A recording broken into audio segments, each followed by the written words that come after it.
কেমন আছো সবাই? এই ট্রে ভর্তি এত বিয়ে সরঞ্জাম দেখে নিশ্চয়ই কনফিউজড যে রাখিস বং রেসিপি আজকে রেসিপি শেয়ার না করে কেন কেকের ডিজাইন দেখাচ্ছে। হ্যাঁ, যখন আমরা কখনো কারোর ব্লগ দেখি তখন কিন্তু আমরা তার সম্বন্ধে একটু হলেও জানতে চাই। আমি রেসিপি বানানোর সাথে সাথে কিন্তু কেকের ডিজাইনও করে থাকি। তো আজকে তোমাদের সাথে সেটারই একটা ডিজাইন শেয়ার করছি। তো এটা একটা ছিল 1 পাউন্ডের ভ্যানিলা কেকের order, vanilla cake and butterscotch flavour. তো আমি কেকটা স্পঞ্জ বানিয়েছি ভ্যানিলা আর ক্রিম ফ্লেভার করেছিলাম বাটারস্কচ। তো সেটারই কিন্তু আমি দেখাচ্ছি ডিজাইনটা। তো এই দিদি মানে কাস্টমার যিনি আছেন সে কিন্তু তার বিয়ে হয়ে গেছে আর সে কিন্তু আমার থেকে প্রায় কেক নেয়। ও 27 তারিখে একটা কেক নিয়েছিল, ওর অ্যানিভার্সারি ছিল জন্য। তো এইটা ওর বৌদির অ্যানিভার্সারির জন্য অর্ডার করেছিল। অ্যাকচুয়ালি যারা রেগুলার কাস্টমার হয় না তাদের সাথে কিন্তু কেক ডিল করতে ভীষণ সুবিধা হয়, মানে অর্ডার ডিল করতে। তারা শুধু একটা ফটো পাঠিয়ে দিচ্ছে আর বলে দিচ্ছে আমার এই পাউন্ডের মধ্যে চাই আর এই ফ্লেভার করে দেবে, এই টাইমে নেব।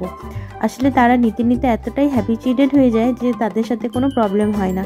আর যারা নতুন কাস্টমার থাকে তাদের সাথে কিন্তু অনেক ধরনের কথা বলতে হয়, ইভেন তারা অনেক সময় কিন্তু স্যাটিসফাইডও হয় না। যদি তোমাদের মধ্যে কোনো ভিউয়ার্স থাকো যারা হোম বেকার বা হোম বেকিং শুরু করেছো, তারা কিন্তু আমার কথার সাথে অনেকটাই সহমত হবে। তো আমি ভাবছি ধীরে ধীরে তোমাদের সাথে ফন্ডেন্টের ডিজাইনগুলো কি করে বাড়িতে আমি বসে বানাই সেগুলো তোমাদের সাথে শেয়ার করব। তো আজকের ভিডিওটা তোমরা দেখো, কেমন লাগলো আমাকে জানিও। তো দেখো, কথা বলতে বলতে কিন্তু আমি কেকটা পুরো ফিনিশিং দেখিয়ে দিলাম। তো এটা অ্যাকচুয়ালি একটা হোয়াইট কেকই ছিল, বাট যেহেতু অ্যানিভার্সারি থিম ছিল তো আমি নিজে থেকে একটুখানি নিচ দিকটা রেড বর্ডার করে দিলাম যাতে কিনা দেখতে ভালো লাগে। তো আমি কেকের যে ফুল পিকচারটা সেটা আমি ইনস্টাগ্রামেও শেয়ার করে দেবো, তোমরা সেখান থেকেও দেখে নিতে পারো।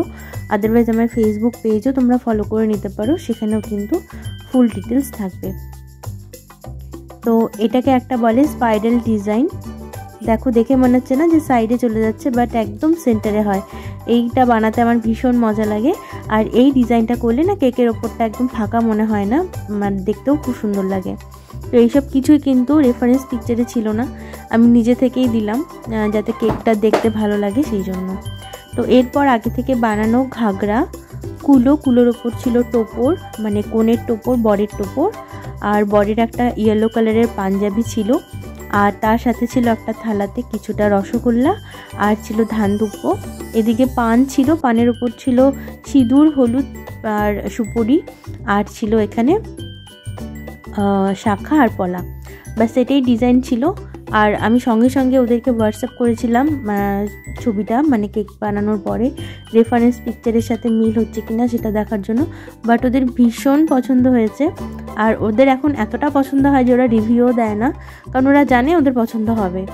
তো দেখে তোমরা জানিও, তোমাদের তো আমি ফার্স্ট টাইম শেয়ার করছি এই বাংলা চ্যানেলে আমার। তো দেখে জানিও কেমন হয়েছে আমার হাতের কাজ। Thank you so much.